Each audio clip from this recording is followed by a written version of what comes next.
नमस्कार। आज हम एक बहुत ही दिलचस्प थ्योरी को समझने की कोशिश करेंगे। एक ऐसी थ्योरी जो समय को देखने का हमारा नजरिया ही बदल सकती है। क्या समय का हमारा अनुभव, मतलब जो हम महसूस करते हैं, क्या वो सच है? ये थियोरी इसी बुनियादी सवाल से शुरू होती है जो हमारी हकीकत की नींव को ही हिला देती है। ये लाइन बहुत गहरी है। जो स्पेस में रुक गया उसका टाइम चल पड़ा, जो स्पेस में भाग गया उसका टाइम रुक गया। मतलब स्पेस और टाइम के बीच एक उल्टा रिश्ता है। सोचिए, जैसे कोई तराजू हो, एक पल्ला नीचे जाए तो दूसरा ऊपर आता है, बिल्कुल वैसा ही कुछ। तो इस पूरी कहानी को समझने के लिए हम कुछ इस तरह आगे बढ़ेंगे। सबसे पहले हम समय की सीधी रेखा वाले विचार से आगे देखेंगे। फिर बात करेंगे मल्टी डिमेंशनल टाइम की, यानी समय के कई आयाम। जानेंगे कि कैसे कर्म हमारी टाइमलाइंस पर असर डालता है। और हाँ, डेजावू और टाइम लूप्स जैसी अजीब घटनाओं को भी समझने की कोशिश करेंगे। फिर देखेंगे कि क्या टाइम ट्रैवल के पैराडॉक्स सुलझ सकते हैं, और आखिर में एक बहुत बड़े सवाल का जवाब ढूंढेंगे। चलिए शुरू करते हैं पहले पॉइंट से। हम सब यही सोचते आए हैं कि समय एक सीधी लकीर की तरह है जो बस आगे बढ़ता रहता है ना?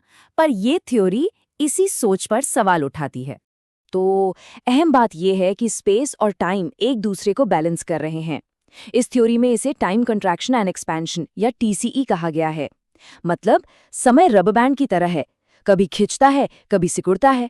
जब हम स्पेस में यानी दुनिया में रुक जाते हैं तो हमारा समय तेजी से भागता है, और जब हम बहुत तेजी से चल रहे होते हैं तो समय धीमा हो जाता है। अब आते हैं इस थ्योरी के सबसे दिलचस्प हिस्से पर, जो एक बिल्कुल नया फ्रेमवर्क हमारे सामने रखता है। इसे कहते हैं मल्टी डायमेंशनल टाइम या एमडीटी। देखिए, हम स्पेस को तो मानते हैं कि उसकी लंबाई, चौड़ाई, ऊंचाई है, मतलब कई डायमेंशंस हैं। ये थ्योरी कहती है कि समय भी बिल्कुल वैसा ही है, वो सिर्फ आगे नहीं बढ़ता, उसकी कई दिशाएं हैं।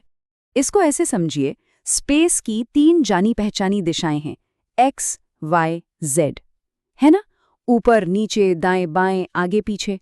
अब कल्पना कीजिए कि समय की भी ऐसी ही, बल्कि इससे कहीं ज्यादा दिशाएं हैं।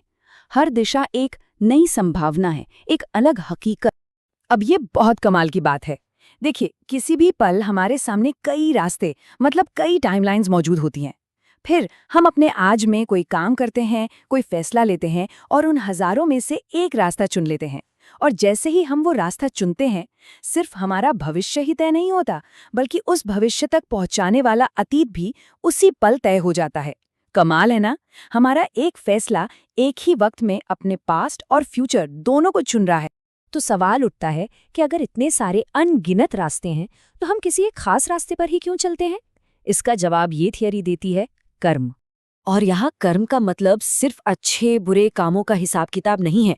इस मॉडल के हिसाब से कर्म एक एक तरह का फंडामेंटल लॉ है, एक ऐसा नियम जो अनजाने में हमें उस टाइमलाइन की तरफ खींचता है जो हमारे पुराने कर्मों और नियत से मैच करती है। मतलब ये एक तरह की गाइडिंग फोर्स है।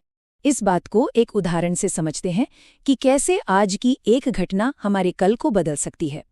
मान लीजिए किसी ने अपने पालतू जानवर के लिए बुखार की दवा खरीदी। उस वक्त शायद ये फैसला अजीब या गलत लगा हो, लेकिन अगले ही दिन घर में किसी सदस्य को तेज बुखार आ गया। अब क्या हुआ? अचानक वो पुराना फैसला बिल्कुल सही लगने लगा, दूर की सोच वाला लगने लगा। देखिए, आज की घटना ने कल के फैसले का मतलब ही बदल दिया।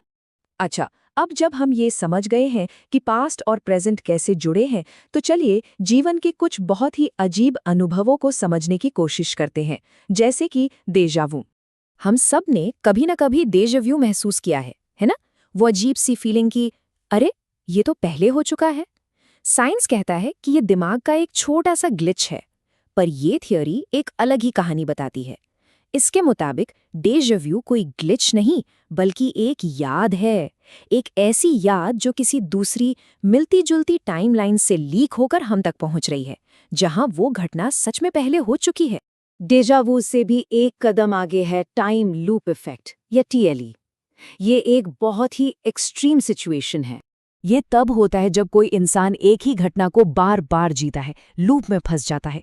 थ्योरी के मुताबिक ऐसा किसी बहुत गहरे कर्म के असंतुलन की वजह से होता है। उसकी टाइमलाइन वर्टिकली दूसरी टाइमलाइंस को काटने लगती है और हर बार उसका एक्सपीरियंस रीसेट हो जाता है।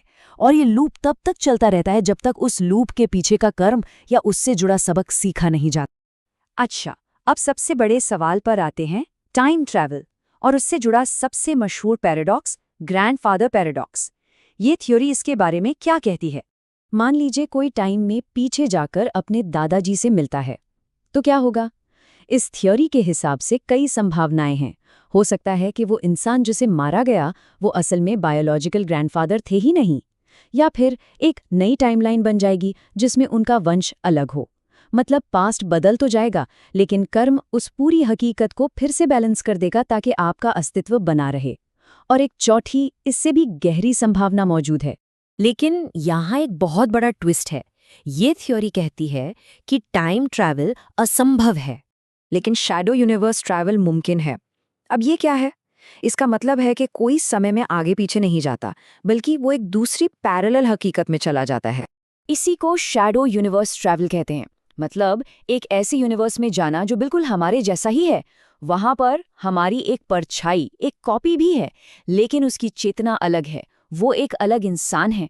तो अगर वहां जाकर कोई कुछ बदलता भी है तो वो उसी यूनिवर्स को प्रभावित करेगा। हमारी अपनी टाइमलाइन पर, हमारी हकीकत पर कोई असर नहीं होगा। और इस तरह सारे पैराडॉक्स खत्म।